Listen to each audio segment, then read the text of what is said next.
Você começou a investir na bolsa de valores. Comprou algumas ações. Depois de alguns meses, vendeu parte delas com lucro. Mas aí surge uma dúvida que quase todo investidor iniciante tem. Preciso pagar imposto? E se eu tiver prejuízo? E se eu receber dividendos? E os fundos imobiliários? Preciso declarar tudo no imposto de renda? Neste vídeo, vamos entender, de forma simples, como funciona a tributação dos principais investimentos negociados na Bolsa Brasileira. Antes de começar, precisamos separar duas coisas. Uma coisa é ter um investimento. Outra coisa é ter uma operação ou rendimento sujeito à tributação. Por exemplo, comprar uma ação e simplesmente mantê-la na carteira não significa que você tenha realizado um lucro tributável naquele momento. O imposto sobre o ganho de capital normalmente aparece quando existe uma operação de venda com ganho, de acordo com as regras aplicáveis àquele investimento. Por isso, não basta perguntar: tenho ações? A pergunta correta é: o que eu fiz com essas ações e qual foi o resultado? Vamos imaginar que você comprou ações por R$10.000. Depois de algum tempo, vendeu essas ações por R$12.000. À primeira vista, parece que ganhou R$2.000. Mas para calcular o ganho líquido, é necessário considerar também os custos e despesas permitidos pela legislação. A Receita Federal explica que o ganho líquido é, de forma simplificada, a diferença positiva entre o valor da venda e o custo de aquisição, considerando as deduções aplicáveis. Ou seja, não devemos simplesmente pegar o preço de venda e subtrair o preço de compra sem considerar os custos envolvidos. Agora vamos falar das ações. Nas operações comuns, ou seja, quando a compra e a venda não acontecem no mesmo dia, a alíquota geral indicada pela Receita Federal para ganhos líquidos é de 15%. Mas existe uma regra muito importante para quem investe em ações.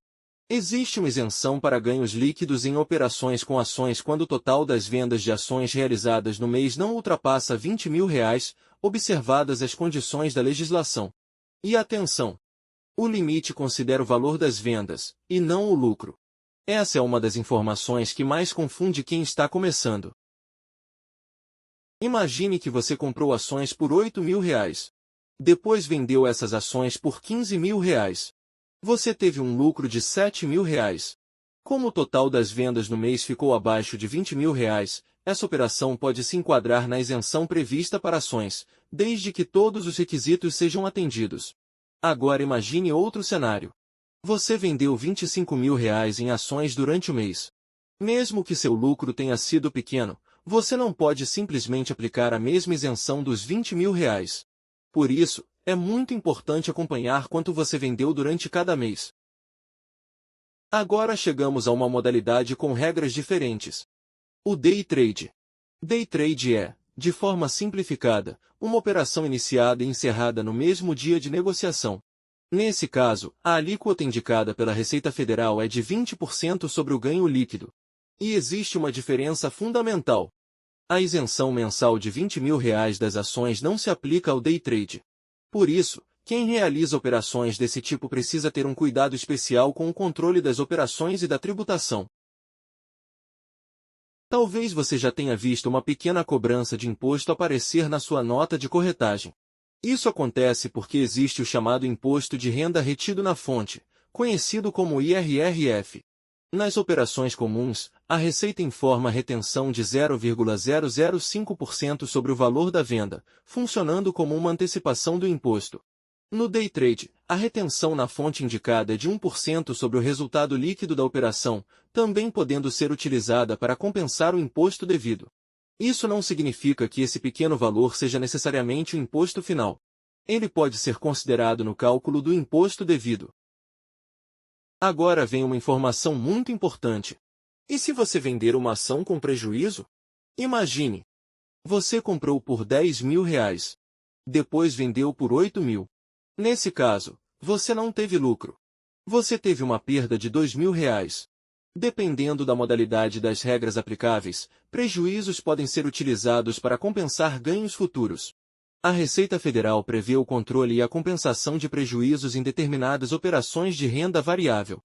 Por isso, nunca ignore seus prejuízos. Eles precisam ser registrados corretamente. E os fundos imobiliários? Como estamos acompanhando uma série sobre FII, esse ponto é especialmente importante. A tributação dos FII possui regras próprias. A Receita Federal informa que os ganhos líquidos obtidos na venda ou resgate de cotas de FII estão sujeitos à alíquota de 20%, conforme as regras aplicáveis. E aqui existe uma diferença importante em relação às ações.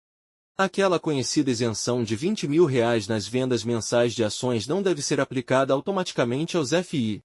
Além disso, os rendimentos distribuídos pelos FII possuem regras específicas de tributação e possíveis condições de isenção, portanto é importante verificar a situação concreta do fundo e do investidor.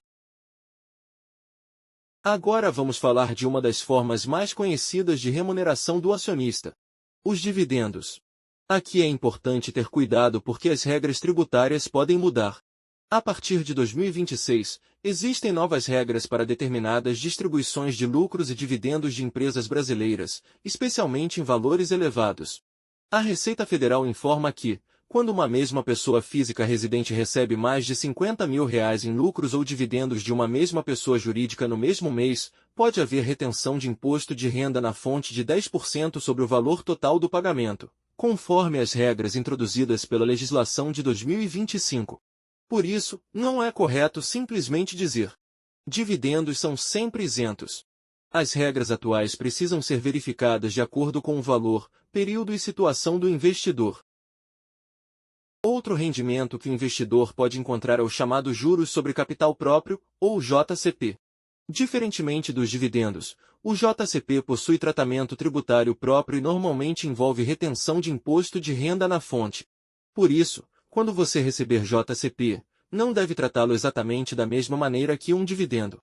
A própria documentação da corretora e os informes de rendimentos são importantes para identificar corretamente cada tipo de rendimento. E não são apenas ações e FI que podem ser negociados na bolsa. Existem ETF, BDR, opções, contratos futuros e diversos outros ativos. E aqui está um dos maiores perigos para o iniciante: achar que todos possuem exatamente a mesma tributação. Não possuem. A Receita Federal classifica diferentes operações de renda variável e possui regras específicas para cada modalidade. Por isso, antes de fazer uma operação, é importante entender como aquele ativo é tributado. Quando existe imposto devido em operações de renda variável, o investidor precisa realizar a apuração e, quando aplicável, efetuar o pagamento por meio do DARF. É importante não confundir declarar o investimento no imposto de renda com pagar imposto sobre uma operação. São obrigações diferentes. Você pode ter uma situação em que precisa declarar determinado investimento ou operação, mas não tem imposto a pagar. A Receita Federal possui regras específicas para a apuração e declaração dos ganhos de renda variável. Essa é outra dúvida muito comum. Se eu não paguei imposto, então não preciso declarar. Não necessariamente. As regras de obrigatoriedade da declaração do imposto de renda possuem critérios próprios. Para o exercício de 2026, por exemplo, a Receita Federal estabeleceu entre os critérios a realização de operações em bolsa acima de determinados limites e situações específicas envolvendo ganhos e operações. Por isso, pagar imposto e estar obrigado a entregar a declaração são coisas diferentes. Para evitar problemas, o investidor precisa manter um bom controle. Guarde suas notas de corretagem. Acompanhe compras e vendas. Registre os preços de aquisição. Controle os prejuízos. Separe os rendimentos recebidos. E confira os informes fornecidos pelas instituições financeiras. Quanto melhor for o seu controle durante o ano, mais fácil será fazer a declaração depois. Vamos resumir tudo. Ao investir na bolsa, você pode encontrar diferentes situações tributárias. Nas ações, operações comuns podem estar sujeitas à alíquota de 15%, enquanto o day trade possui alíquota de 20%. Existe uma regra de isenção para determinadas vendas mensais de ações até R$ 20.000, mas ela não se aplica ao day trade. Prejuízos podem, em determinadas situações, ser utilizados para compensar ganhos futuros. FIs possuem regras próprias, e na venda de cotas com ganho, a alíquota indicada pela Receita é de 20%.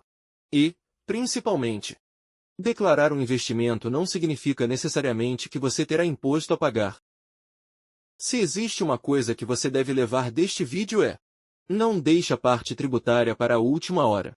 O ideal é acompanhar suas operações durante todo o ano.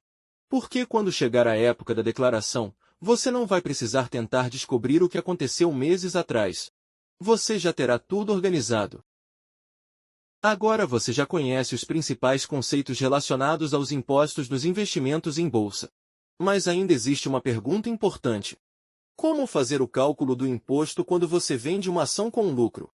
No próximo vídeo podemos mostrar um exemplo completo, desde a compra da ação até o cálculo do ganho, compensação de prejuízos e eventual pagamento do imposto.